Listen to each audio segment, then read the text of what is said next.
Donc, bonjour à tous, troisième vidéo de remédiation sur le chapitre des dérivés. Donc là, on a la fonction, la représentation graphique de la fonction f de x égale x au cube moins 4x au carré plus 1, en rouge là, voilà. Et si on dérive cette fonction, donc x au cube, ça nous fait 3x au carré, moins 4x au carré, 4 fois 2, 8, ça nous fait moins 8x, et la dérivée de 1, c'est 0. Donc la fonction dérivée de la fonction f de x, on peut dire que c'est la fonction g de x, donc sa représentation graphique, c'est cette parabole en vert ici. Donc avant de voir ça, on peut voir que la fonction, donc elle est croissante de moins l'infini à 0, décroissante de 0 à environ 2,5 ici, et croissante de 2,5 à plus l'infini. Alors voyons voir maintenant la représentation graphique de la dérivée de cette fonction f de x.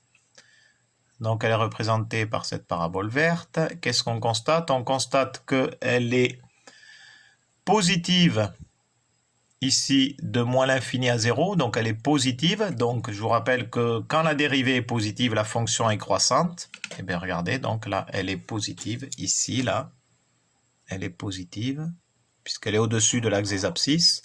Et du coup, la fonction correspondante est croissante. Donc ici, de moins l'infini à 0 sur cet intervalle-là. D'accord? De moins l'infini à 0, la fonction est croissante. Ça correspond avec sa dérivée positive. On voit de suite après là que la dérivée ici, là, après 0, elle devient négative. Donc la dérivée, elle est négative de 0 à 2, c'était pas tout à fait 2, c'était pas tout à fait 2,5, mais c'est plutôt 2,6, on va dire, quoi. Donc à 2,6. Donc la dérivée est négative de 0 à 2,6. Ben, si la dérivée est négative, ça veut dire que la fonction correspondante est décroissante. Et on le voit bien, elle est bel et bien décroissante jusque-là. Voilà, ça correspond tout à fait ici, là.